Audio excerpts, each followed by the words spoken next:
In Yeshe Lama now, we're getting to the very end of the Togal part of the instructions. This does continue on, and we will continue to finish the text. But here we are on the bottom of page 139, looking at striking the three attainments.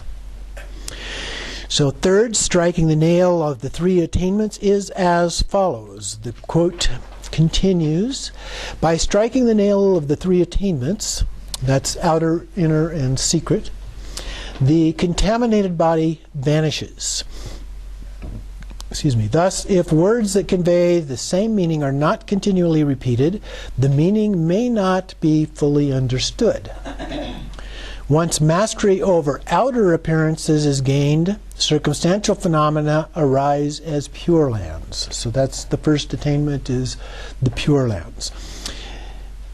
And then internally, once mastery over the magical body is attained, the corporal body is purified in clear light. So purify the body in clear light. And then the third one, secretly, once mastery over the wind mind is gained, that'd be the ordinary mind, even consciousness that has committed the five heinous non-virtues can be guided by focusing awareness.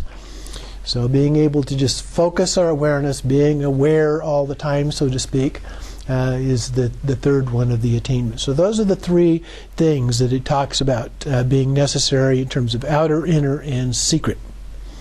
Continues on with the fourth one, is revealing the status of liberation with four states of confidence. So here, fourth, the four states of confidence are as stated in the heap of precious jewels. With the unchanging view of the four states of great confidence, the full extent of irreversible wisdom will be recognized. So when we've attained these four things, we've got it. The wisdom is there, and it's permanent in terms of our understanding, not because wisdom is permanent anyway. So, thus, even though one hears of the suffering of the three lower realms, the finitude of lifespan and so forth, one determines that it is impossible for bliss and suffering to independently exist in one's own nature, which has never been confused from beginningless time.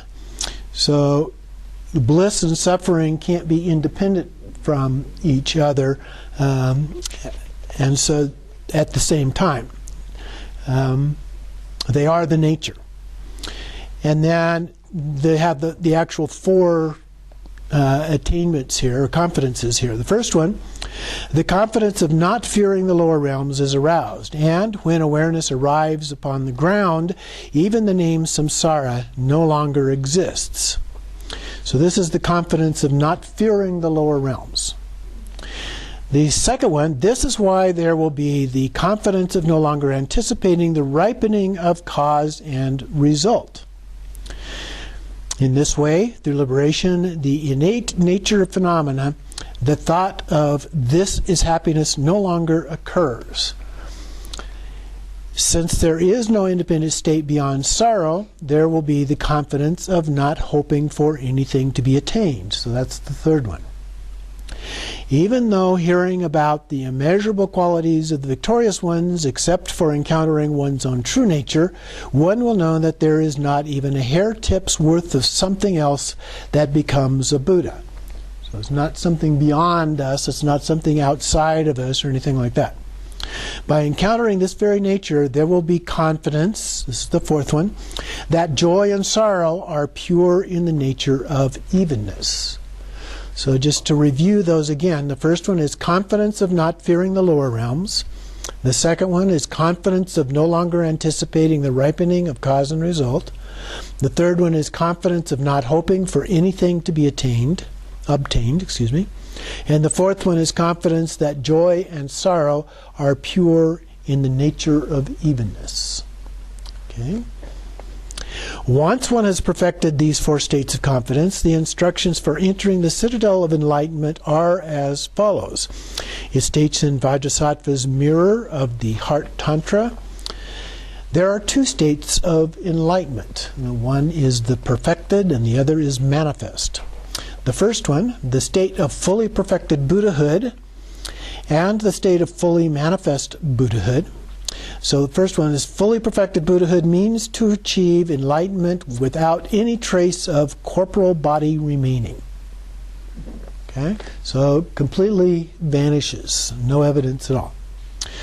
Whereas the state of fully manifest Buddhahood is attained, various signs having to do with light, sound, physical remains, kayas, and the motion of the earth and so forth will occur.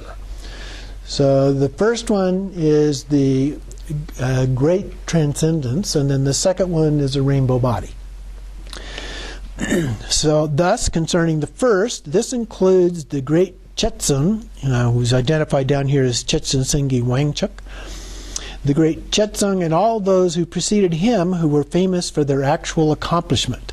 The latter case includes the sovereign of the victorious ones, Drime Ozer, that's Longchenpa, who in great charnel ground forest of Chimpu manifested among the two lights, circular, of the two sounds, loud roaring, and of the two kayas, wrathful.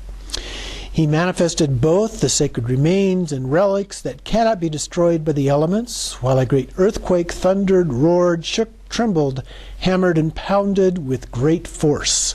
These 6 signs were repeated 7 times as he revealed the state of fully manifest Buddhahood. Without a single sign left incomplete, he departed for the ground of original purity. So this is kind of like with and without signs, if you will, these two forms. So that is the remainder of the text, the completion part of the text on Togal in the Yeshe Lama.